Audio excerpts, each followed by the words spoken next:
215페이지 건축허가가 나와요. 건축허가.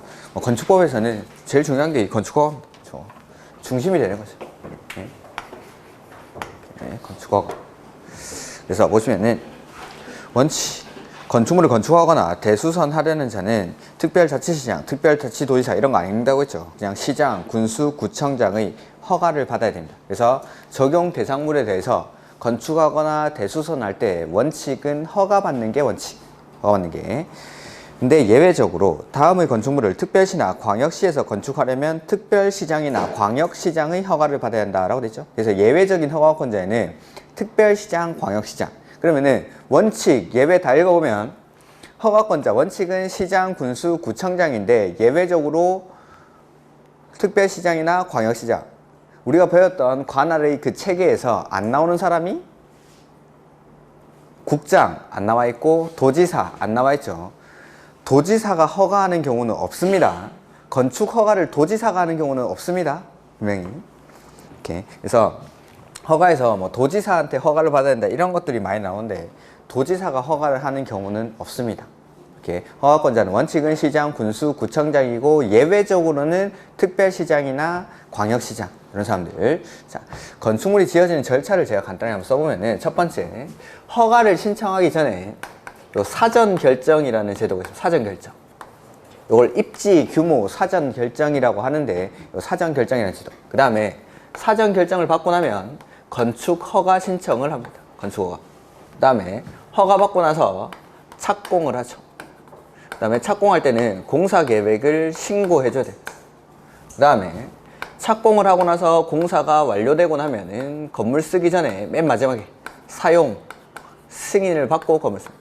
사용 승인. 이러한 절차로 건물이 지어집니다. 대략적인 설계자랑 계약하고 감리자하고 이런 것들은 다 뺀 겁니다, 이게. 자, 그래서 요거 허가권자 하기 전에 사전 결정이 책에 나와 있으니까 요거부터 한번 보죠. 올해 이제 시험에 나왔던 건데 건축 허가 대상 건축물 그 밑이죠. 건축 관련 입지와 규모의 사전 결정 해서 입지 규모 사전 결정이라고 부릅니다. 건축 허가 대상 건축물을 건축하려는 자는 건축 허가를 신청하기 전에, 즉 요거 허가를 신청하기 전에 하는 거. 허가 신청 전에 허가권자에게 그 건축물의 건축에 관한 다음의 사항에 대한 사전 결정을 신청할 수 있다 해서 해당 대지에 건축하는 것이 이 법이나 관계 법령에서 허용되는지 여부. 그러니까 허가 받을 수 있는지 없는지를 물어보는 겁니다. 허가권자한테. 두 번째, 이 법 또는 관계 법령에 따른 건축 기준 및 건축 제한, 그 완화에 관한 사항 등을 고려하여 해당 대지에 건축 가능한 건축물의 규모, 그 다음에 허가를 받기 위해서 신청자가 고려하여야 할 사항, 이런 것들을 허가권자한테 물어봅니다. 자, 예를 한번 들어보죠. 이게 왜 필요한지. 건축 허가 신청할 때 원칙적으로 내가 건물 지으려는 땅의 소유권을 얼마나 확보해야 될까요? 100%. 남의 땅에다가 건물 지을 수 없으니까. 그러니까 허가를 신청할 때 이미 나는 토지를 매입하고 나서 허가를 신청해야 됩니다.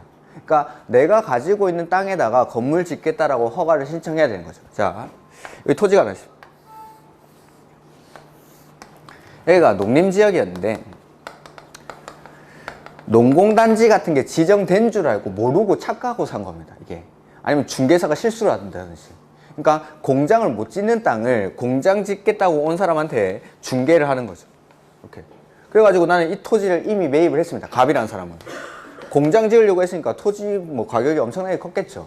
그 다음에 개발 이익 등을 반영해가지고 토지를 되게 비싸게 주고 산 겁니다. 근데 허가 신청을 했더니만 중개사든지 토지 소유 매입한 사람이든지 착각을 한 거죠. 농공단지가 지정될 일도 없고 여기는 개발 계획조차 전혀 없습니다. 원래 공장 못 짓는 땅입니다. 근데 내 착각으로 인해서 토지를 매입해가지고 허가 신청했습니다. 당연히 허가가 안 나오겠죠. 공장 못 짓는 땅이니까. 그럼 이 토지 어떻게 해야 됩니까? 계속 농사나 지어야죠. 공장 사장님이 이제 농사로 이제 전업을 하는 거죠. 이런 일이 비일비재하게 일어나더라는 거예요. 사람들이 건축 제한 같은 것들을 잘 모르니까 건축 규제를 일반인들이 알 수가 없기 때문에 공인중개사가 착각한다든지 이런 일로 인해 가지고 실수로 토지를 매입하는 일들이 많다 보니까 이런 것들을 방지하기 위해서 허가를 신청하기 전에 미리 그러니까 사전이니까 허가 신청 전에 미리 결정을 받아보는 겁니다. 내가 허가 받을 수 있는지 없는지를. 즉 토지를 매입하기 이전 단계에 허가권자에게 내가 이 토지를 매입해가지고 허가 신청을 하면은 네가 허가를 내줄 수 있냐라고 허가권자한테 물어보는 겁니다. 허가 내줄 수 있는지 없는지를 가장 잘 아는 사람이 허가권자니까 그걸 사전 결정이라고 해요. 사전 결정. 오케이. 그래서 이런 일을 방지하기 위해서 토지 매입 이전 단계에 사전 결정을 받아보고 이 사전 결정에서 이제 오케이 하는 거죠. 허가권자가. 그러면은 이때 이제 토지를 매입하는 겁니다. 토지 매입하고 나서 허가 신청하죠. 그 다음에 허가를 이제 허가권자가 허가 내주겠다라고 오케이 했으니까 여기서는 허가를 거부하면 안 되겠죠. 이렇게 그런 것들을 뭐 행정의 자기 구속력 이렇게 표현을 하기도 합니다. 행정청이 자기가 뱉은 말을 지켜야 된다 이 말입니다. 행정청이 오케이 했는데 여기서 허가를 거부해버리면 행정에 대한 신뢰가 깨져버리니까 이렇게. 그래서 이런 것들을 사전 결정이라고 부릅니다. 지금은 사전 결정이 뭔지만 뭐 보시면 됩니다. 나머지는 됐습니다. 가로 2번.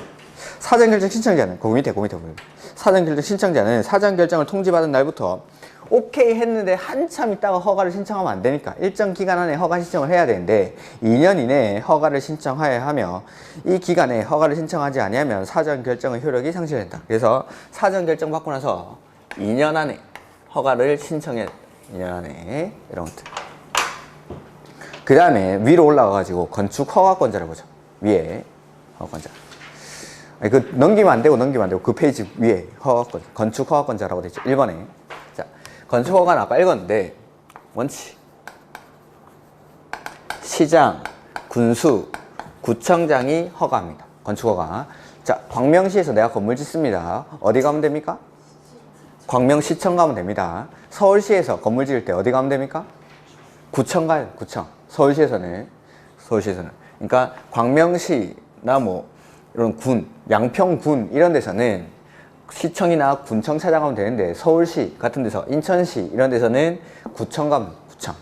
이렇게 원칙적인 허가권자는 시장, 군수, 구청장. 근데 예외적으로 좀 큰 거 지을 때 21층 이상이나 연면적 합계가 10만 제곱미터 이상인 이런 건물들을 특별시나 광역시에서 지을 때, 특별시나 광역시에서 지을 때는 허가권자가 바뀝니다. 특별시장, 광역시장으로. 특별시장, 광역시장으로. 그러니까 특별시나 광역시에서는 원칙적인 허가권자는 구청장이나 뭐 광역시 안에 있는 군수가 허가권자겠죠. 근데 21층 이상이나 10만 제곱미터 이상인 이런 건물을 특별시나 광역시에서 지을 때 이럴 때는 허가권자가 바뀝니다. 특별시장, 광역시장으로. 근데 21층 이상이나 10만 제곱미터 이상인 이런 건물을 시나 군에서 건축하는 경우에는 허가권자가 안 바뀌고 그대로 시장, 군수가 허가합니다. 시장, 군수가. 이렇게. 그러니까 광명시에서는 어떤 건물 지어도 광명시청 가면 되는 겁니다. 이렇게.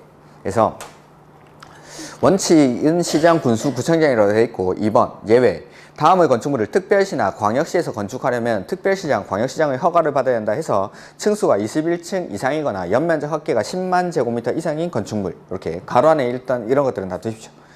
이렇게. 그래서 이런 큰 거 지을 때는 특별시나 광역시에서는 허가권자가 바뀝니다. 특별시장, 광역시장으로. 근데 다른 곳에서는 특별시장, 광역시장이 도지사가 허가하는 거 아닙니다. 시장, 군수가 그대로 허가하고.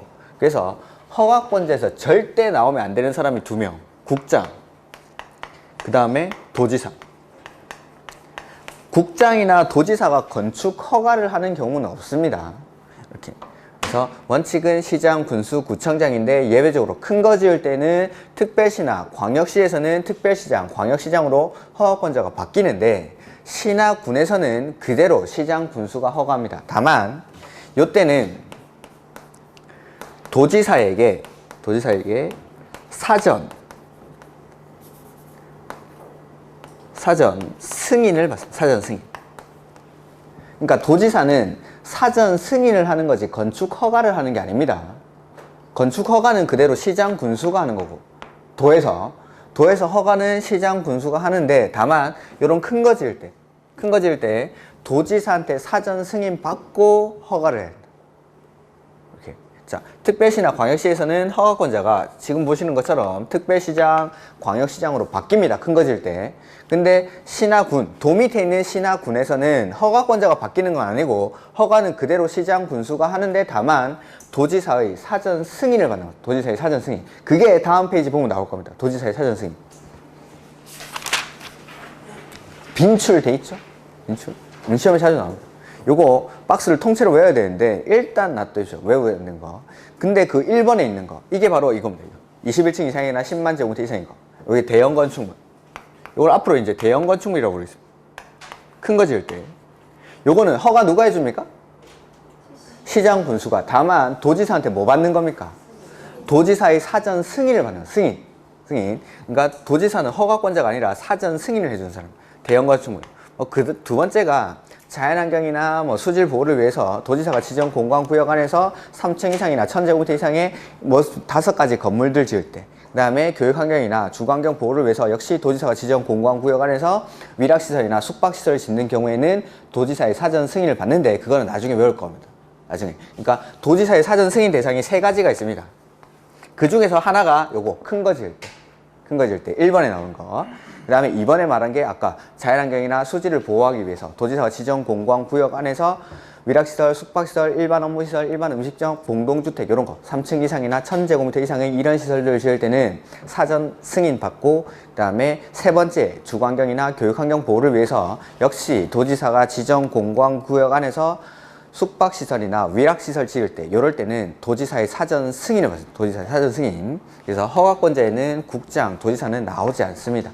이렇게. 지금은 요것만 21층 이상이나 10만 제곱미터 이상인 건물 요거 지을 때, 요거 특별시나 광역시에서는 허가권자가 바뀌고 시나 군에서는 여전히 시장 군수가 허가하지만 도지사의 사전 승인을 받는다.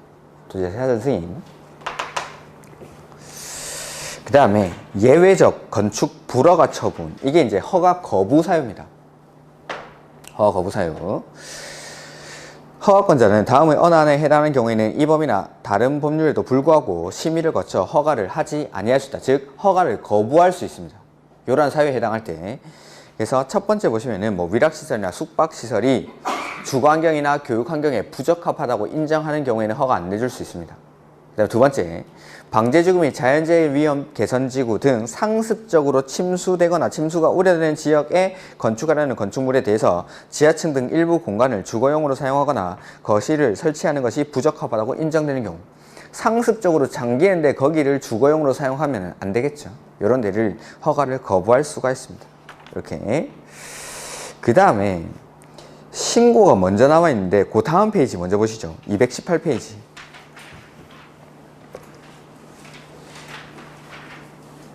거의 보충학습 보이시죠? 보충학습? 이건 보충이 아니라 이것도 3번이면 3번.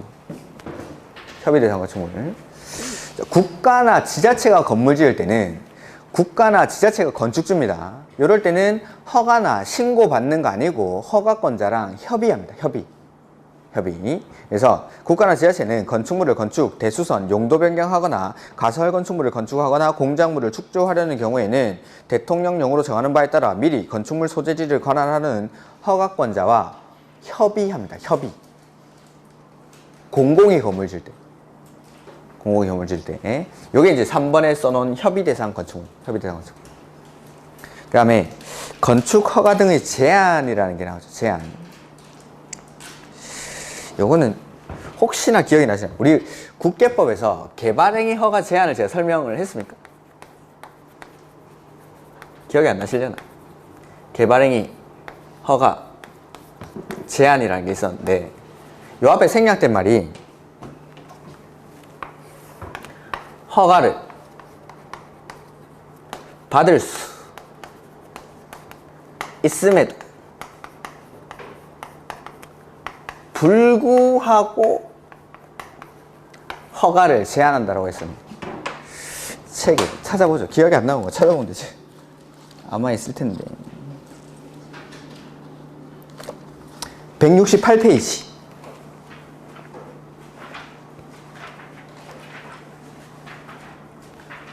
5번에 개발행위 허가 제한 이렇게 나오죠. 필기가 막 돼 있는데요. 빨간색으로 돼 있고.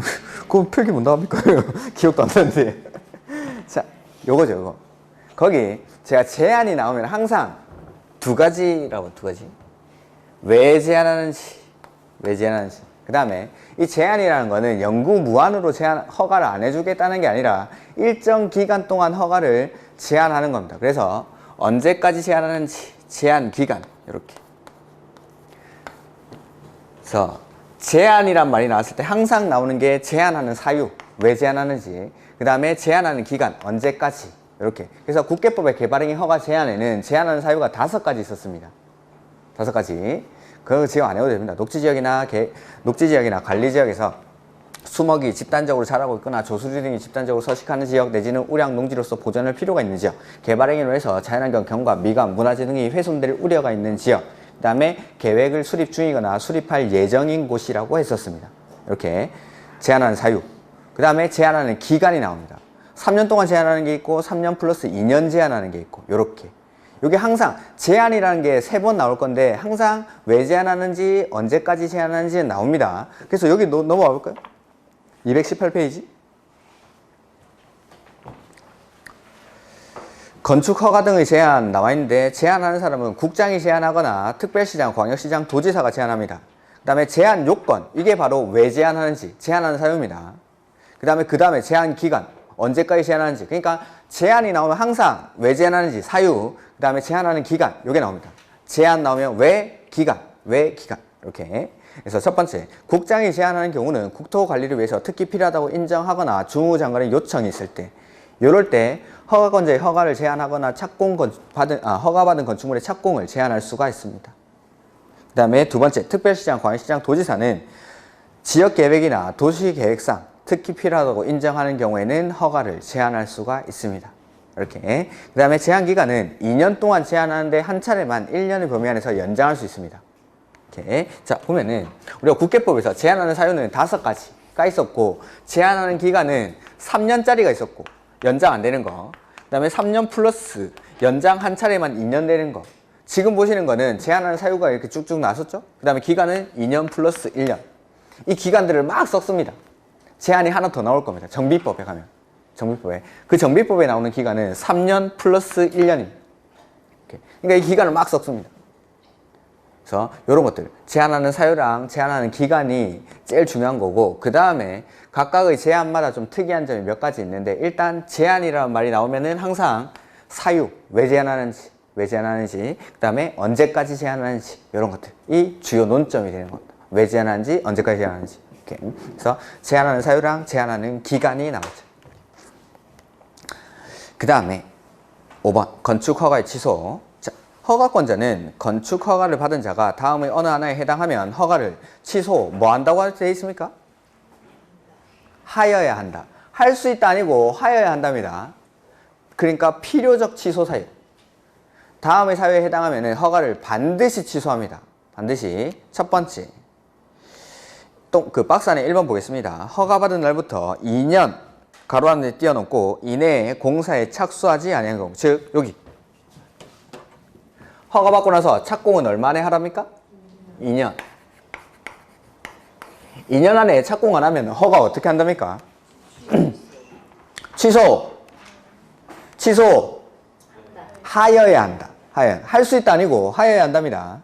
요거. 나중에 이제 주택법에 가면은 사업계획 승인 받고 5년 안에 착공해야 되는데 5년 안에 착공 안 하면은 사업계획 승인을 취소할 수 있다라고 나옵니다. 그래서 이걸 바꿉니다. 이걸. 오케이. 그래서 건축허가의 필요적 취소 사유입니다. 요게. 허가 받고 나서 2년 안에 착공 안 했을 때. 그다음 두 번째는 착공 기간 안에 착공은 했는데 공사 완료가 불가능할 때. 그다음에 세 번째가 착공 신고 전에 경공매 등으로 소유권을 상실하고 나서 6개월이 지났음에도 불구하고 착공이 불가능하다고 인정하는 경우에는 허가를 취소해야 됩니다. 이렇게. 지금은 1번만. 허가 받고 나서 얼마 안에 착공해야 됩니까? 2년. 공장은 3년입니다. 공장 3년. 그리고 그 위에, 박스 위에 보시면은 다만 이하에 1에 해당하는 경우, 방금 보신 2년 안에 착공해야 되는 거. 요 해당하는 경우로서 정당한 사유가 있다고 인정하는 경우에는 1년의 범위에서 착공 기간을 연장해 줄 수 있습니다. 이런 것들은 일단 놔두십시오. 놔두시고 그냥 지금 기억해야 될 거는 허가 받고 나서 2년 안에 착공한다는 거. 요것만 기억하시면 됩니다. 2년 안에 착공 안 하면 어떻게 한답니까? 허가를 취소해야 됩니다. 하여야 한다. 하여야 한다. 이렇게. 그게 건축 허가의 취소. 그 다음에 앞에 페이지 안 나온 거 보면은 217페이지. 자, 여기 보면은 건축물을 건축하거나 대수선할 때 원칙은 허가 받습니다. 허가. 근데 예외적으로 일부 건물은 신고하고 지을 수 있습니다. 그러면은 원칙은 허가 받아야 되는데 신고하고 지어야 되는 건물은 큰 거 지을 때일까요? 작은 거 지을 때일까요? 그렇습니다. 그래서 거기 쭉 나오는데 다 외울 겁니다. 이거 허가할 필요 없습니다. 3분 50초면 다 외우면 돼요. 3분. 그러니까 걱정하지 마시고 넘겨두시면 됩니다. 지금은. 그래서 원칙 건축하거나 대수선할 때 허가 받는데 이런 건물들 요 박스 안에 있는 거 신고하거나 신고하고 좀 작은 것들 그것만 지금 외울 건 아닙니다. 그 다음에 건축물의 대지 및 도로가 나오죠. 219페이지 지금 대지의 안전은 안 나와 있는데 뭐 건물이 지어지기 위한 대지가 되기 위해서는 인접한 도로면보다 낮으면 안 됩니다. 왜 그럴까요? 도로보다 낮으면 네, 침수 우려가 있으니까. 그 다음에 습지라든지 물이 나올 우려가 많은 토지 이런 것들은 지반이 약합니까? 튼튼합니까? 약하죠. 습한 토지나 물이 나올 우려가 많은 토지는 성토, 지방 개량 등 필요한 조치를 해야 된다. 이런 것들. 그 다음에 송괴 우려가 있는 토지들은 그 앞에 건물 안 무너지게 옹벽을 쌓아야 된다. 뭐 이런 것들이 대지가 갖춰야 되는 요건입니다. 지금 책에는 안 나와 있습니다. 요때 대지가 갖춰야 되는 요건. 그 다음에 여기서 나오는 게 조경이라면 조경. 면적이 200제곱미터 이상인 대지에 건축을 하는 건축주는 용도지역 및 건축물의 규모에 따라 해당 지자체 조례로 정하는 기준에 따라 대지에 조경이나 그 밖에 필요한 조치를 하여야 한다. 다만 조경이 필요하지 아니한 건축물로서 대통령령으로 정하는 건축물에 대해서는 조경 등의 조치를 하지 아니할 수 있으며 옥상 조경 등 대통령령으로 따로 기준을 정하는 경우에는 그 기준에 따른다. 대통령령으로 다 정한다고 그랬죠. 지금 대통령령을 하나도 안 써놔가지고 뭔지 모르니까 일단 대지에다가 200제곱미터 이상의 대지에 건물 지으려는 사람은 원칙적으로는 조경을 해야 됩니다. 원칙적으로는. 근데 여기 뭐 숫자 나오는 게 몇 가지 있는데 그거 빼고 나머지는 되게 당연합니다. 보면 몇 가지만 예를 들어보면 녹지지역, 관리지역, 농림지역, 자연환경 보전지역 이런 데서는 조경 안 해도 됩니다. 녹지, 관리, 농림, 자연환경 보전지역 이미 조경이 잘 돼 있습니다. 이미 주변 지역이 버렇죠. 굳이 조경할 필요가 없습니다. 그 다음에 대지에 염분이 함유되어 있는 경우 대지에 염분이 함유되어 있는데 나무 심으면 어떻게 됩니까? 죽죠. 그래서 안 합니다. 그래서 그 다음에 축사 같은 데도 조경을 할 필요가 없습니다. 축사에 나무 심으면 어떻게 됩니까? 뜯어 먹습니다. 소돼지가 뜯어 먹으니까 안 해도 됩니다. 이런 것들. 그러니까 굳이 외울 필요가 없는 것들. 조경 의무가 배제되는 것들. 근데 숫자 나오는 게 한 두세 가지 있습니다. 그런 것들은 따로 나중에 암기할 겁니다. 이렇게. 그 다음에 도로가 나오는데 그거 전에 다음 페이지에 보시면은 그 221페이지 공개공지라는 게 나오죠. 공개공지가 뭔지 말씀드려요. 여기 보면은 여기 목초에 대지 안에서 이 대지에서 파생돼서 나오는 게 첫 번째 조경이고 두 번째가 공개공지. 대지에서는 시험 문제에 조경이나 공개공지가 주로 출제가 됩니다. 공개공지. 공개공지가 뭔지는 안 적어놨니? 자, 공개공지가 뭔지 한번 보자. 좀 치우고.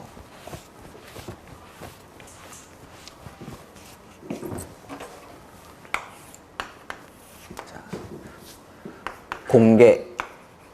공지. 공개란 말 자체가 그러니까 아무나 올 수 있다 이 말. 아무에게나 공개가 되어 있다 이 말이고 공지라는 거 비어 있는 땅. 아무에게나 비어 있는 땅. 즉 도시 지역 안에 있는 소규모 휴식 공간 내지는 공원을 공개공지라고 합니다. 그러니까 도시지역 안에 아무나 올 수 있는 소규모 휴식 공간 내지는 공원을 공개공지라고 합니다. 공개공지. 자, 그러니까 도시지역 안에서 공원 부지 같은 것들을 확보한다는 게 쉬운 일일까요? 어려운 일일까요? 대부분의 이제 소유자가 다 있고 이런 공원 부지들을 확보한다는 게 되게 어려운 겁니다. 지자체에서. 그러니까 일정 규모 이상의 건물을 짓는 사람들한테 의무적으로 이 공개 공지를 설치해 가지고 도시지역 안에 소규모로 이렇게 사람들이 와서 쉴 수 있는 공간을 마련하게 합니다. 건축주들이 좋아할까요? 싫어할까요? 아, 싫어하죠. 싫어하죠. 내 대지 중에 일부의 공간을 이 공개 공지를 설치해야 되니까. 근데 요새는 흐름이 바뀌어 가지고 공개 공지에다가 엄청난 공을 들입니다. 왜 그런지 보죠. 자, 여기 내가 사람들이 많이 모이는 건물을 짓습니다. 종교시설, 운수시설 뭐 거의 설치 대상 건축물 돼 있죠. 바닥 면적계가 5,000제곱미터 이상이 거의 2번에 문화집회시설, 종교시설, 판매시설, 운수시설, 뭐 그 다음에 업무시설, 숙박시설 이런 것들. 그러니까 사람들이 많이 모이는 시설입니다. 사람들이 많이 모이는 시설인데 요걸 지을 때 공개 공지를 앞에 설치하라는 거죠. 바닥 면적이 5,000제곱미터 이상이 되면 여기 벤치 같은 거 해놓고 이렇게 등나무 같은 거 설치해가지고 사람들이 앉아서 쉴 수 있는 공간 이런 것들을 마련하라는 거죠. 건축주 입장에서는 이게 싫죠. 근데 요새는 이 공개 공지에다가 엄청나게 공을 들입니다. 자, 왜 그런지 보죠. 이 빌딩 지어놓고 빌딩의 가치를 올리려면 어떻게 해야 됩니까? 가장 쉬운 방법이 1층에 스타벅스 넣으면 됩니다. 스타벅스. 그러니까 사람들이 많이 모이면은 빌딩의 가치는 자연스럽게 증가하는 겁니다. 얼마 전, 이번 주인가? 제가 1년에 TV를 한 2번밖에 안 보는데, 딱 TV를 틀었는데 마침 골목식당을 하고, 골목식당. 보니까 포방터 돈가스 집인가? 거기가 이제 제주도로 이사를 가더라고요. 그래서 막 지역 주민들이 민원이 너무 많으니까. 그래가지고 자기들이 그런 뉴스들이 막 접하니까 각 지자체에서 연락이 왔다 그러죠. 그 다음에 아파트 상가 같은 데서 임대료 안 내도 되니까 와서 장사 말합니다. 그런 것들. 우수한 임차인들을 유치를 하면은 건물의 가치는 자연스럽게 증가합니다. 그 돈가스 집에 새벽같이 와가지고 줄 서고 있는데 그런 사람들이 밤새도록 줄 서가지고 돈가스만 먹고 가겠습니까? 추우니까 커피도 한잔하고 가야 되고 그렇죠. 그러다 보니까 요 위에 뭐 숙박시설 같은 거 숙박시설 같은 거 만들어 놓으면은 이 자다가 새벽에 내려가서 줄 서기도 좋겠죠. 그러니까 이런 것들 사람들이 많이 모이는 임차인들이 들어오면은 자연적으로 건물의 가치는 올라가는 겁니다. 그러니까 우수 임차인들을 유치하려고 하는 거죠. 그 다음에 두 번째 방법이 요 건물 주변으로 사람들이 모이게 하면 됩니다. 우리 약속 같은 거 정할 때 어떻게 정하면 보통? 지하철역 같은 데 많이 만나죠. 아니면 동네 안에서 만날 때는 야 거기 시계탑 알지? 이런 식으로 그 동네에 되게 상징적으로 나와 있는 상징물들 그 주변에서 만나는 경우가 대부분입니다. 이 공개 공지를 잘 만들어 놓죠. 그러면은 그 동네의 약속 장소가 됩니다. 여기가 야 거기 그 빌딩 앞에 거기 뭐 등나무 이렇게 잘 돼 있는데 거기 알지? 아니면 시계탑 내지는 분수대 뭐 이런 것들. 백화점 같은 데 보면은 지하라든지 이런 데다가 분수대 같은 거 되게 예쁘게 만들어 놓는다든지 이렇게 합니다. 그러면 시내 나갈 때 야 거기 백화점 분수대에서 보자 아니면 거기 백화점 거기 시계탑에서 보자라고 약속 장소를 이쪽으로 정하는 겁니다. 우리나라 사람들 약속 시간 지킵니까? 안 지킵니까? 안 지키죠. 그럼 밖에 나가서 이제 기다리기 추운 겁니다. 그러면 1층에 커피숍이 있으면 여기 가서 이제 커피를 마시고 있겠죠. 그 다음에 시간이 너무 오래 걸렸으면은 야 멀리 가기 귀찮으니까 2층 3층에서 그냥 밥 먹자. 그러면서 여기가 약속 장소가 되면은 자연스럽게 이 건물에서 소비가 일어나는 거죠. 그러니까 건물주들이 요새는 이 공개 공지를 만들 때 되게 공을 많이 들입니다. 그러면서 여기를 되게 폼나게 만들어 놓으면은 사람들이 약속을 여기서 정하게 되면서 이 건물 주변으로 사람들이 모여드는 거죠. 이러면서 건물에는 되게 이제 좋은 영향을 미치는 게 이런 공개 공지입니다. 그래서 이제 좀 백화점이라든지 이런 판매시설도 만들면은 공개 공지 되게 요새는 멋지게 만들어 놓죠. 이렇게 무대 같은 것도 만들어 놓고 뭐 이런 데도 있고 아니면 분수대 같은 거라든지 이런 것들을 되게 그 지역의 랜드마크가 되도록 만들어 놓는 경우가 대부분입니다. 요새는. 그래서 이 공개 공지를 요새는 좀 공을 들여서 만드는 게 추세입니다. 이렇게. 그래서 도시지역 안에서 지자체가 공원 부지 같은 것들을 확보하기가 힘들기 때문에 일정 규모 이상이 되는 건물을 짓는 사람들한테 아무나 와서 쉴 수 있는 도시지역 안에 소규모 휴식 공간이나 공원 등을 의무적으로 설치하게끔 합니다. 그러니까 이런 것들은 사람이 많이 모이는 지역에다가 설치하게끔 하는 거죠. 그래서 설치 대상 지역 보면은 자 용도 지역 중에 사람 제일 많이 오는 데가 어딥니까? 상업지역. 상업지역. 그래서 모든 상업지역 2번에 그냥 상업지역 돼 있죠? 중심, 일반, 유통, 근린 싹 다. 그 다음에 상업 기능이 포함된 지역이 있습니다. 준주거지역이랑 준공업지역. 용도지역 빨리 외우셔야 됩니다. 그 다음에 일반 주거지역까지 이런데 사람들이 많이 오는 곳에다가 이 공개공지를 설치하게 하는 거죠. 그 다음에 대상 건축물은 사람들이 많이 모이는 건축물. 그래서 바닥 면적 합계가 5,000제곱미터 이상인 문화집회시설, 종교시설, 판매시설, 운수시설, 업무시설, 숙박시설. 이것도 뭐 금방 외우는데. 공개공지는 첫 번째 설치 대상 건축물이다. 대상 건축물. 그 다음에 두 번째는 설치 대상 지역, 대상 지역. 그 다음에 세 번째는 공개공지를 설치할 때는 얼마나 설치해야 되는지. 그 다음에 네 번째는 설치했을 때 어떠한 효과를 주는지입니다. 이렇게 대상 건축물은 이런 지금 나와 있으니까 한번 하죠. 바닥 면적 5,000제곱미터 이상인 종교시설, 운수시설, 문화집회시설, 판매시설, 업무시설, 그 다음에 숙박시설 이런 것. 이것도 뭐 금방 외우죠. 자, 이걸 어떻게 하냐면 종훈아 이름이 종훈입니다. 종훈아 5,000원짜리 문화상품권 파는데 없어? 이게 공개공지 설치 대상 건축물. 종훈아 5,000원짜리 문화상품권 파는데 없어? 의문문이니까 끝에 올려주고 이렇게 5,000원짜리 문화상품권 파는데 없어? 뭐 12월 달에 뭐 일문 강의는 잘 안 하는데 책에 나와 있어서 그냥 했습니다. 그 다음에 대상 지역은 따로 외우는 거 아니죠. 사람 많이 모이는 용도 지역입니다. 사람 제일 많이 모이는 상업지역, 그 다음에 상업권이 포함된 준주거지역이나 준공업지역, 그 다음에 일반 주거지역, 그 다음에 시장구수구청장이 시가화의 가능성이 크다고 인정하는 지역, 이런 것들이 있습니다. 이렇게. 그 다음에 확보 면적이죠. 공개공지는 얼마나 설치하냐는 건데 대지 면적의 10% 이내에서 설치합니다. 공개공지 등의 면적은 대지 면적의 10% 이하의 범위에서. 그 다음에 설치시설이 나옵니다. 설치시설. 공개공지 등을 확보할 때에는 공중이 이용할 수 있도록 다음의 사항을 준수하여야 한다. 이 경우 공개공지는 필로티 구조로 설치할 수 있다 해서 공개공지는 물건을 쌓아놓거나 출입을 차단하는 시설을 설치하지 않을 것. 아무나 와야 되는데 막아놓으면 안 되겠죠. 환경 친화적으로 편리하게 이용할 수 있도록 기느자 또는 파고라 등 건축 조례로 정하는 시설을 설치할 것.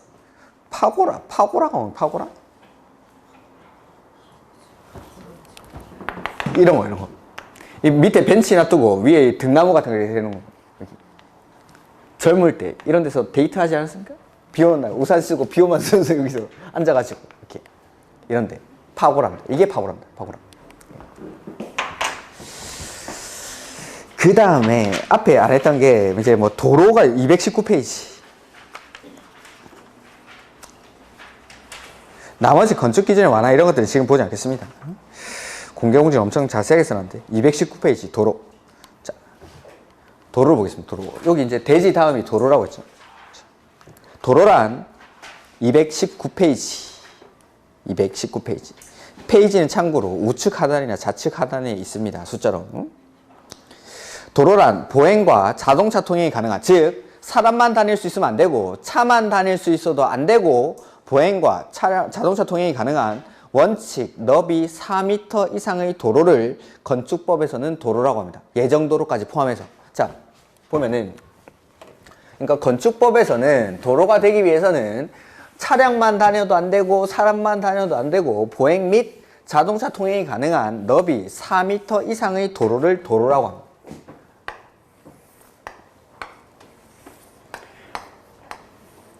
여기 도로 폭이 2m짜리입니다. 2m짜리.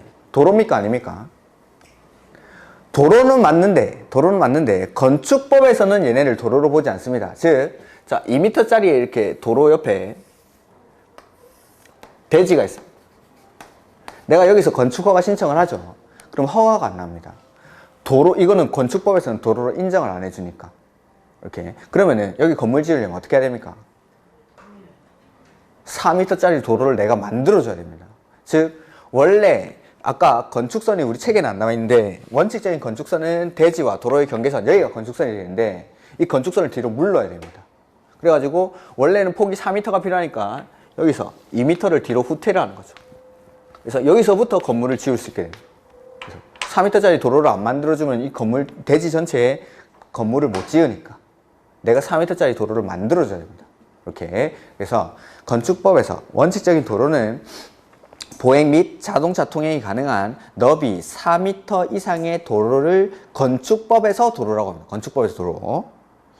그 다음에 그 박스는 보실 필요 없고 차량 통행이 불가능한 도로라는 게 나오는데 지형적 조건으로 인해서 시장, 군수, 구청장이 차량 통행을 위한 도로의 설치가 곤란하다고 인정하여 그 위치를 지정 공고하는 구간은 3m 이상.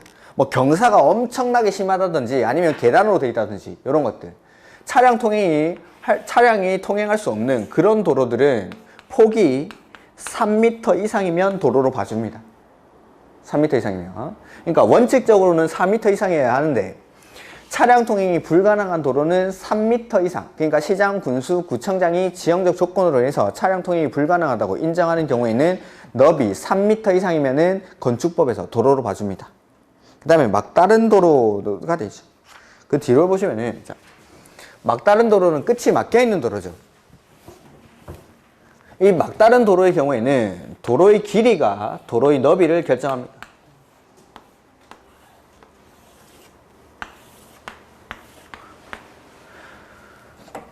막다른 도로의 길이가 10m 미만, 35m 미만, 35m 이상일 때 각각 너비는 2m, 3m, 6m 이렇게 됩니다. 거기 표가 그 말입니다. 그러니까 이 막다른 도로 요 길이가 10m 미만일 때는 폭이 2m 이상이어야 하고 이 막다른 도로의 길이가 35m 미만일 때는 3m 이상. 그 다음에 막다른 도로의 길이, 이 길이가 35m를 넘을 때, 이럴 때는 폭이 6m 이상이에요. 6m 이상. 이게 소방차 소방 호스의 길이가 35m 정도 된답니다. 그러면 이런 것들은 밖에 소방차를 대놓고 호스 땡겨가가지고 불 끄면 되는데 이런 것들은 소방차가 안에 들어가가지고 불을 꺼야 됩니다. 소방차가 유턴하려면은 요 정도 폭이 필요하다는 거죠. 그래서 소방 호스 길이랑 뭐 관련이 있다라고 저는 들었습니다. 오케이. 그래서 막다른 도로의 막다른 도로는 길이가 도로의 너비를 결정합니다. 10, 35, 35 이상, 2, 3은 6, 10, 35, 35 이상, 2, 3은 6 이렇게 기억하시면 됩니다. 이런 암기하는 것들을 뭐 나중에 하셔도 됩니다. 지금은. 오케이. 그래서 도로는 원칙적으로 너비 4m 이상인 거, 요걸 도로라고 하는데 차량 통행이 불가능한 곳에서는 3m, 막다른 도로는 10m 미만, 35m 미만, 35m 이상일 때 각각 2m, 3m, 6m 이렇게 됩니다. 너비가. 그 다음에 대지와 도로의 관계가 나오죠. 접도 의무라는 건데 원칙 건축물의 대지는 2m 이상 도로에 접하여야 한다라고 되어 있죠. 자, 요걸로 한번 해보죠. 자, 여기 폭을 2m가 아니라 4m라고 해보죠. 이제 이거는 건축법에서 인정받는 도로가 됩니다. 그 다음에 도로의 폭은 4m 이상이어야 하고, 그 다음에 이 대지는 도로에 접하는 부분, 요 부분이 2m 이상이어야 합니다. 대지와 도로가 접하는 부분, 요게 2m 이상. 그러니까 극단적으로 좀 예를 들어 보면은 도로가 이렇게 있으면은 대지가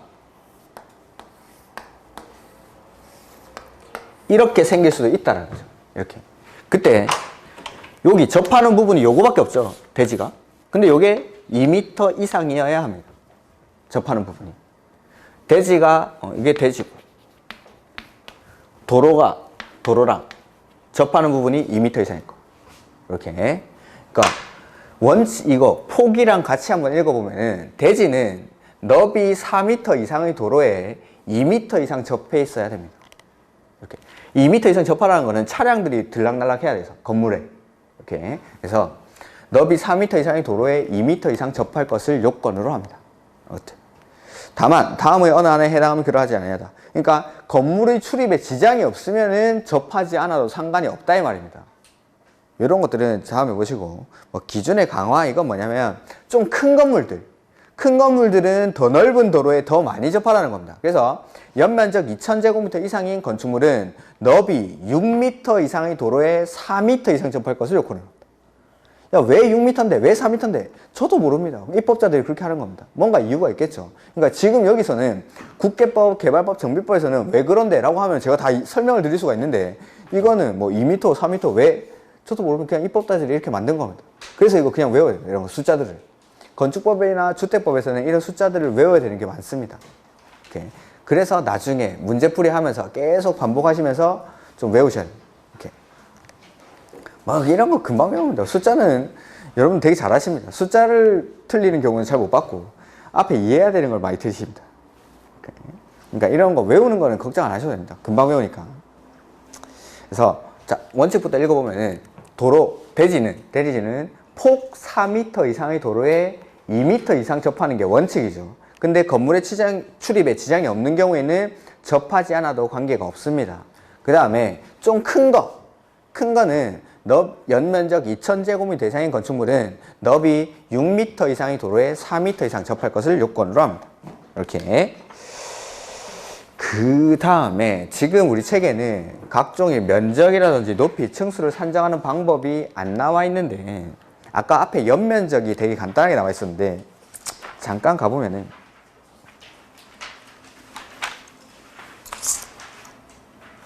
214페이지 214페이지 여기 지금 이게 연면적밖에 안 나와 있죠. 연면적. 근데 여기 이제 나중에 가면은 대지 면적이나 건축 면적이나 바닥 면적이나 연면적 이런 것들을 구하는 게 나옵니다. 간단하게만 설명을 드리겠습니다. 지금 자, 건축 면적부터 보면은 대지 면적은 일단 다음에 하고 건축 면적은 코팅이 돼 있어서 여기 우리 건물을 딱 잘라서 위에서 봅니다. 단면을 위에서 내려다본 거를 수평 투영 면적이라고 하죠. 건축물 외벽의 중심선으로 둘러싸인 부분의 수평 투영 면적을 건축 면적이라고 합니다. 건축 면적. 그러니까 외벽의 중심선이니까 여기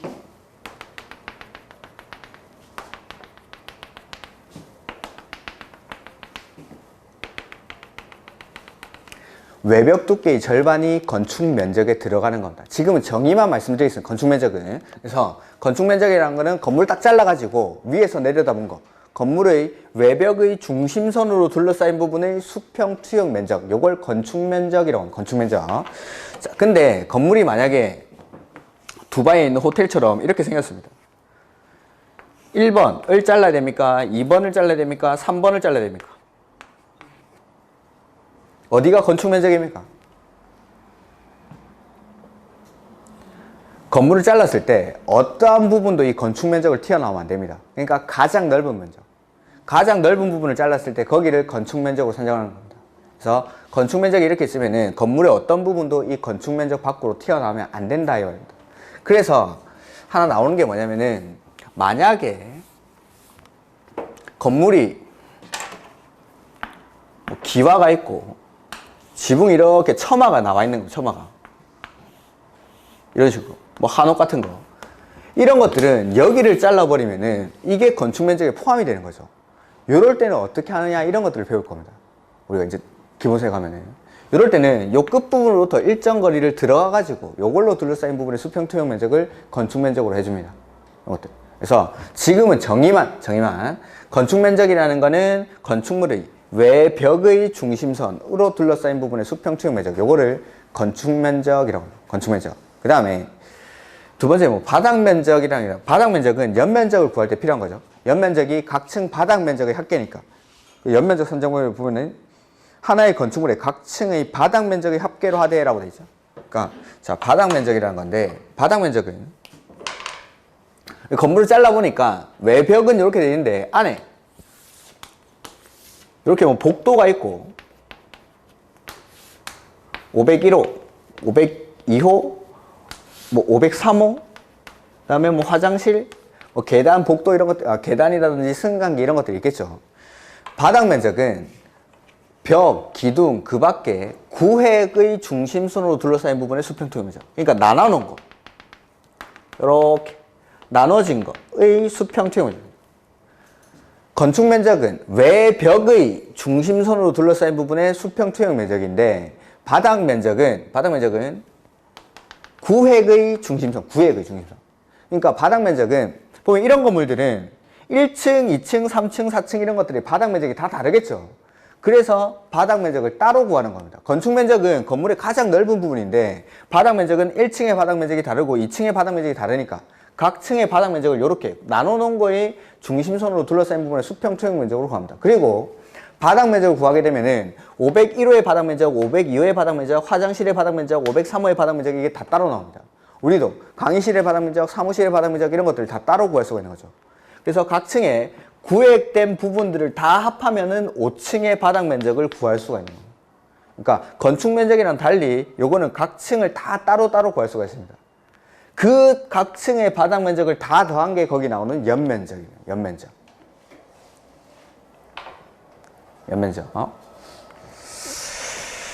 그 다음에 연면적에서 제외되는 거 이런 것들은 기본 강의 가서 하도록 하겠습니다.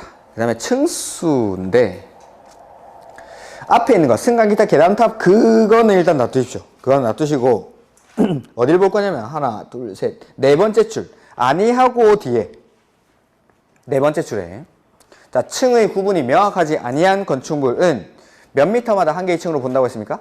4미터. 층의 구분이 명확하지 않은 건물이 뭐가 있습니까? 공연장이라든지 뭐 실내 체육관 이런 것들. 그런 것들은 층의 구분이 명확하지 않겠죠. 아니면 성당 엄청나게 큰 거 뭐 이런 것들. 그런 것들은 4m마다 높이 4m마다를 한 개의 층으로 봅니다. 이렇게. 그 다음에 건축물의 부분에 따라 그 층수가 다른 경우에는 그중 가장 많은 층수. 그러니까 건물을 여기서 보니까 7층짜리 건물인데 여기서 보니까 5층짜리 건물인 거죠. 그럴 때는 가장 많은 층수인 요 7층으로 봅니다. 건물의 층수를. 가장 많은 층수로. 그 다음에 건물의 높이 같은 것들은 안 나와 있으니까 일단 빼고 그 다음에 두 가지 정도만 더 하겠습니다. 우리가 이제 좀 또 대표적으로 잘못 쓰고 있는 용어들이 있는데 자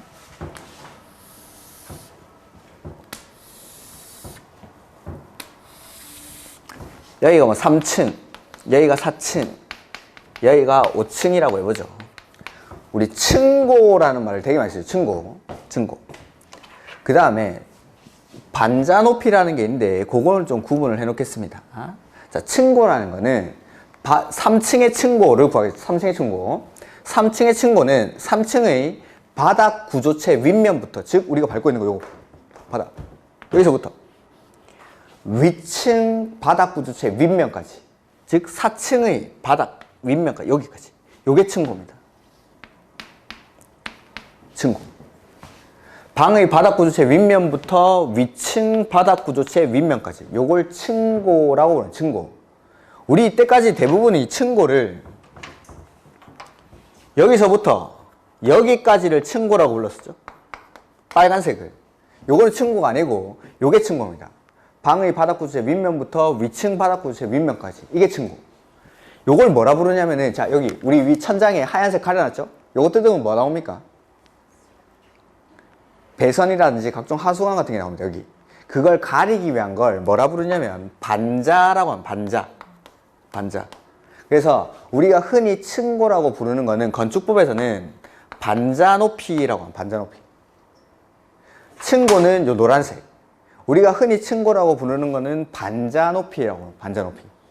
여기 또 층고는 시험에 몇 번 나왔었는데 방의 바닥 구조체 윗면부터 위층의 바닥 구조체 윗면까지. 그러니까 3층의 층고는 3층 바닥부터 4층 바닥까지가 층고입니다. 이렇게 우리가 흔히 층고라고 부르는 거는 반자 높이라고 합니다. 반자 높이. 이렇게 요까지만.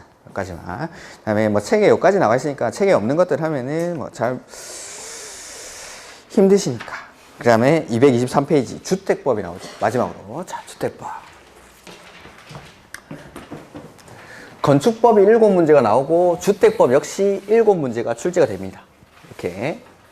근데 이제 건물에 관한 일반법이 지금 방금 배운 건축법이라면은 공동주택에 관해서 특별히 규제하기 위한 게 주택법. 그래서 이 공동주택에서 따로 규제하는 게 주택법이에요. 주택법. 주택법 역시 7문제가 출제가 되죠. 자, 주택법 또 이제 목차를 한번 써보면은 첫 번째는 용어의 정의가 나옵니다. 용어의 정의. 자, 지금까지는 용어의 정의를 목차에 쓴 적이 단 한 번도 없는데, 용어의 정의를 목차에 썼다 이 말은 이게 시험에 따로 나옵니다. 용어의 정의가. 그러니까 주택법에서만 쓰는 용어들이 있습니다. 대표적으로 뭐 세대 구분형 공동주택이라든지 도시형 생활주택 이런 것들이 있는데 그게 시험에 나옵니다. 주택법에서만 쓰는 용어가, 그걸 이제 따로 한 문제 내지는 두 문제가 나올 때도 있고, 용어의 정의가. 그 다음에 두 번째, 공동주택을 건설을 해요. 지어야죠. 자, 우리가 이제 건축법에서 건물 짓는 사람은 건축주라고 해요. 건축주. 근데 주택법에서 건물 짓는 사람, 주택 건설 사업하는 사람을 사업주체라고 합니다. 그래서 사업주체가 되려는 사람은 첫 번째, 국장에게 등록을 해야 돼요. 등록. 첫 번째 나오는, 건설에서 첫 번째 나오는 게 등록에 관한 부분. 이렇게. 그래서 사업주체가 되려는 사람은 미리 국장에게 등록을 해야 되는데 그 등록을 하기 위한 요건이 나옵니다. 두 번째, 조합이라는 게 나오죠. 우리가 개발법에서 조합 한번 배웠고, 그 다음에 정비법에서 조합이 한번 나왔었고, 배우진 않았죠. 그냥 나온다라고 말씀드렸고, 개발법에서 조합 한번 나오고, 정비법에서 조합 한번 나오고, 주택법에서 조합이 한번 나옵니다. 이렇게. 조합은 총 세 부분에 걸쳐서 나오는데, 이 조합이라는 타이틀로만 문제가 4개 나옵니다. 그러니까 조합은 절대 버리면 안 되는 겁니다. 무조건 시험에 나오는 겁니다, 이거는. 자, 주택법의 조합에는 종류가 3가지가 있는데, 지역주택조합. 많이 들어보셨죠? PD수첩 단골손님. 들어가면 폐가 망신은 안 되죠. 이거. 절대 들어가면 안 됩니다. 지역주택조합은. 웬만하면. 거의 사업이 끝까지 진행되는 경우가 10%가 채 안 됩니다. 지역주택조합 같은 경우에는. 그 다음에 직장주택조합이라는 게 있습니다. 직장인들끼리 모여서 만드는 거. 같은 직장에 다니는 사람들끼리. 그 다음에 리모델링 주택조합. 이렇게 3가지가 있습니다. 지역주택조합, 직장주택조합, 리모델링 주택조합. 이렇게 3가지. 그 다음에 세 번째.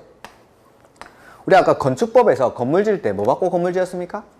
허가. 그걸 이제 건축 허가라고 하는데, 주택법에서는 건축 허가에 가름해서 사업 계획 승인을 받습니다. 사업 계획 승인. 사업 계획 승인에 관한 부분들. 이렇게. 그러니까 건축법에서는 건축 허가 받고, 주택법에서는 사업 계획 승인을 받습니다. 이런 거. 그다음에 세 번째. 자, 이제 건물 지었으니까, 주택 지었으니까 이 주택을 공급을 해야 됩니다. 공급. 요 공급에 나오는 것들은 우리가 많이 들어본 것들입니다. 첫 번째, 요새 뉴스에 엄청 많이 나오는 거, 분양가 상한제. 그 다음에 투기과열지구. 그 다음에 조정 대상 지역. 요런 것들이 공급 질서에 나옵니다. 공급 질서에. 그 다음에, 지역주택조합원이나 직장주택조합원, 이 지위를 사고 팔고 하면 안 됩니다. 그 다음에 청약통장 이거 사고 팔고 하면 됩니까? 안 되죠. 그 다음에 주택 상환사채라는 게 있는데 그거 살고 팔고 하면 안 됩니다. 그 다음에 이주대책 대상자 확인서, 무허가 건축물 확인서, 철거 건물 확인서, 뭐 철거 대상자 확인서 이런 거 있습니다. 우리가 밖에 나가면 이런 것들 뭐라 부르냐면 딱지라고 해요. 딱지. 이런 것들 딱지 사고 팔고 하는 거 안 됩니다. 그거 하는 사람 처벌하는 거를 공급질서 교란행위라고 합니다. 그러니까 공급질서를, 청약 자격이 없는 사람이 그런 증서들을 사들여 가지고 내가 주택을 받는 거죠. 이런 것들을 공급질서를 교란하는 행위라고 하고, 그런 사람들 처벌합니다. 그런 것들. 그 다음에 우리가 이제 투기과열지구나 조정 대상 지역에서 분양을 받게 되면 분양권을 일정 기간 동안 전매를 할 수가 없습니다. 그런 것들. 전매 제한 기간이 나옵니다. 전매 제한 것들. 근데 일정한 전매 제한 사유에 해당하더라도 일정한 사유에 해당하면은 전매가 가능한 경우가 어떤 경우가 있는지, 이런 것들. 전매 제한. 그래서 뭐 분양가 상한제, 투기과열지구, 조정 대상 지역, 공급질서 교란행위, 전매 제한 뭐 이런 것들이 요 공급에 나오는 것들. 그 다음에 네 번째. 주택을 건설하는 자금인데, 자금. 예전에는 우리 청약통장이 청약예금, 청약부금, 청약저축 이렇게 막 나눠져 있었습니다. 그래서 국민주택을 공급받을 때는 뭐가 필요하고, 임대주택 받을 때는 뭐가 필요하고, 이렇게 막 다 세분을 해놨었는데, 이게 너무 복잡하니까 지금은 하나로 통합했죠. 그 통장 이름이 뭡니까? 주택, 청약, 종합저축 이렇게 하나로 통합했죠. 그래서 그거 시험에 안 나옵니다. 그거 안 나오고, 자금에 남아있는 거는 지금 주택, 상환, 사채라는 게 있습니다. 채권이 총 4개 나온다고 했는데 마지막으로 나오는 채권이 요 주택 상환 사채입니다. 이렇게. 요게 이제 주택법에 나오는 내용. 요 안에서 7문제가 출제가 됩니다. 이렇게 대략적인 목차는 이렇게 됩니다. 그래서 첫 번째로 뭐 주택법 용어의 정의가 나오는데 뭐 목적부터 읽어보면은 이 법은 쾌적하고 살기 좋은 주거 환경 조성에 필요한 주택의 건설 공급 및 주택 시장 관리 등에 관한 사항을 정함으로써 국민의 주거 안정과 주거 수준 향상에 이바지함을 목적으로 한다. 네, 뭐 좋은 말입니다. 그냥 좋은 말. 그다음에 용어의 정의해서 주택이죠. 주택법이니까 주택이 뭔지 알아야 된다. 주택. 세대의 구성원이 장기간 독립된 주거 생활을 할 수 있는 구조로 된 건축물의 전부 또는 일부 및 부속 토지까지도 이 주택의 개념에 포함됩니다. 그 다음에 구조로 나누면은 단독주택이랑 공동주택으로 구분합니다. 주택을. 자, 요거는 지금은 종류만 어떻게 나뉘는지 한번 보겠습니다. 주택을 나누면은 첫 번째 단독주택이랑 공동주택으로 구분하는데 요 단독주택에는 우리가 흔히 단독주택이라고 부르는 말 그대로 단독주택이 있습니다. 단독주택. 그 다음에 두 번째는 다중주택이라는 게 있습니다. 다중주택. 쉽게 말해서 그 하숙집 정도로 생각하시면 돼요. 요거는 하숙집 같은 거. 그 다음에 세 번째는 다가구 주택이라는 게 있습니다. 다가구 주택. 요 세 가지가 단독주택. 그 다음에 공동주택에는 첫 번째 다세대주택, 두 번째는 연립주택, 세 번째는 아파트. 이렇게. 요게 주택법에서 주택을 나누는 분류입니다. 주택법에서. 근데 건축법에 가면은 여기다가 하나씩 더 넣어야 됩니다. 단독주택에는 공관이라는 게 들어요. 공관. 그 다음에 공동주택에는 기숙사라는 게 들어갑니다. 이렇게. 근데 요 한 가지씩 더 들어간 거는 건축법에서 주택을 나눌 때 이렇게 네 가지 나누는 거고, 주택법에서는 세 가지. 공관이랑 기숙사는 분양을 목적으로 하는 게 아니기 때문에 주택법에서는 뺍니다, 이걸. 그래서 건축법에서는 4개고 주택법에서는 3개 이렇게 분류합니다. 이렇게. 이것도 뭐, 그러니까 문제 푸실 때 주택 이런 거에 나오면은 건축법에서 나온 건지 주택법에서 나온 건지를 잘 보고 해야 된다. 이렇게. 건축법에서는 4개, 주택법에서는 3개. 이렇게. 지금 단독주택은 설명이 안 돼 있으니까 놔두고, 공동주택. 건축물의 벽, 복도, 계단이나 그 밖의 설비 등의 전부 또는 일부를 공동으로 사용하는 각 세대가 하나의 건축물 안에서 각각 독립된 주거 생활을 할 수 있는 구조로 된 주택을 말한다 해서, 아파트는 주택으로 쓰이는 층수가 5개층 이상인 거. 자, 여기서 중요한 거는 주택으로 쓰이는 것만 세알리는 겁니다. 주택으로 쓰이는 것만. 그 다음에 연립주택은 주택으로 쓰이는 한 개 동의 바닥면적 합계가 660제곱미터를 초과하고 층수는 4개층 이상인 거. 그 다음에 다세대는 주택으로 쓰이는 바닥면적 합계가 660제곱미터 이하이고 주택으로 쓰이는 층수가 4개층 이하인 거. 이런 것들. 지금 숫자들은 일단 놔두시고 분류만. 주택을 구조를 가지고 나누면은 크게 단독이랑 공동으로 구분하고, 단독주택에는 단독, 다중, 다가구, 공동에는 다세대, 연립, 아파트 이렇게 구분합니다. 이렇게. 그 다음에 세대 구분형 공동주택부터 먼저 나왔는데 요거는 조금 쉬었다가 하도록 하겠습니다.